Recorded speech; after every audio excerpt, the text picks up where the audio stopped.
Hello दोस्तों, जय श्री राम। मेरा नाम है खुशबू। आज मैं आप सबको योगिनी एकादशी व्रत कथा सुनाऊंगी। अगर आप मेरे चैनल पर नए हैं तो सबसे पहले चैनल को सब्सक्राइब करें।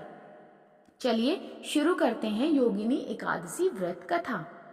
धर्मराज युधिष्ठिर कहने लगे कि भगवान, मैंने ज्येष्ठ शुक्ल एकादशी के व्रत का महत्व सुना है। अब कृपया आषाढ़ कृष्ण एकादशी की कथा सुनाइए। इसका क्या महत्व है और क्या इसका नाम है, यह भी बताइए। श्री कृष्ण कहने लगे कि हे राजन, आषाढ़ कृष्ण एकादशी का नाम योगिनी है। इसके व्रत से समस्त पाप नष्ट हो जाते हैं। इस लोक में भोग और परलोक में मुक्ति देने वाली यह एकादशी है। यह तीनों लोकों में प्रसिद्ध है। मैं तुमसे पुराणों में वर्णन की हुई कथा कहता हूँ, सो ध्यान पूर्वक सुनो। स्वर्ग धाम की अलकापुरी नामक नगरी में कुबेर नाम का एक राजा रहता था। वह शिव भक्त था और प्रतिदिन शिव की पूजा किया करता था। हेम नाम का एक माली पूजन के लिए उसके यहाँ फूल लाया करता था। हेम की विशालाक्षी नाम की सुंदर स्त्री थी। एक दिन वह मानसरोवर से पुष्प तो ले आया, लेकिन कामासक्त होने के कारण वह अपनी स्त्री से हास्य विनोद तथा रमण करने लगा। इधर राजा उसकी दोपहर तक राह देखता रहा। अंत में राजा कुबेर ने सेवकों को आज्ञा दी कि तुम लोग जाकर माली के न आने का कारण पता करो, क्योंकि वह अभी तक पुष्प लेकर नहीं आया।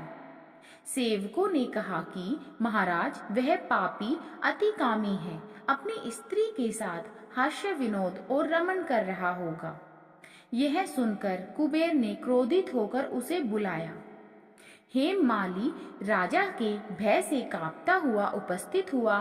राजा कुबेर ने क्रोध में आकर कहा, अरे पापी, नीच, कामी, तूने मेरे परम पूजनीय ईश्वरों के ईश्वर श्री शिवजी महाराज का अनादर किया है। इसलिए मैं तुझे शाप देता हूँ कि तू स्त्री का वियोग सहेगा और मृत्यु लोक में जाकर कोढ़ी होगा।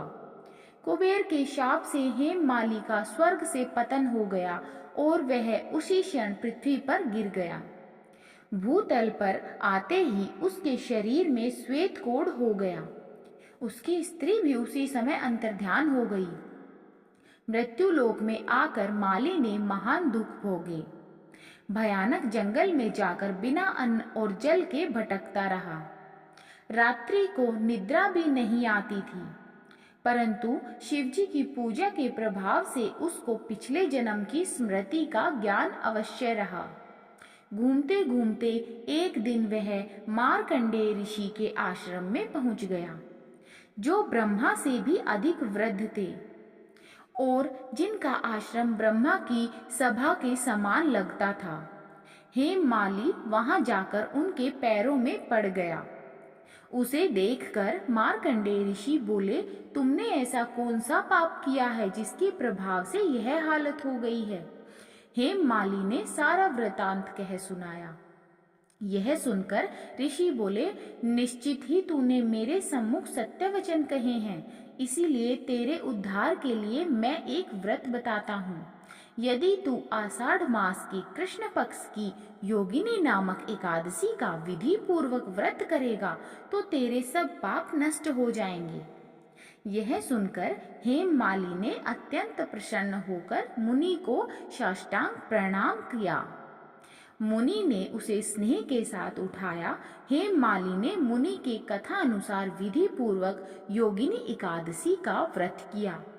इस व्रत के प्रभाव से अपने पुराने स्वरूप में आकर वह अपनी स्त्री के साथ सुखपूर्वक रहने लगा।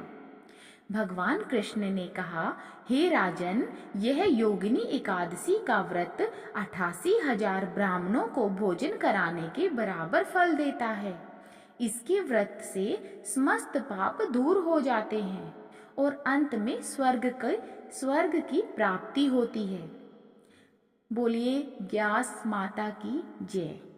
अगर आपको कथा अच्छी लगी तो प्लीज़ एक लाइक, एक शेयर और एक कमेंट करके मुझे सपोर्ट करें और इसी तरह की कथाएं सुनने के लिए बेल आइकन को प्रेस करना ना भूलें, ताकि आगे आने वाली सभी कथाओं की नोटिफिकेशन आप तक सबसे पहले पहुंचे।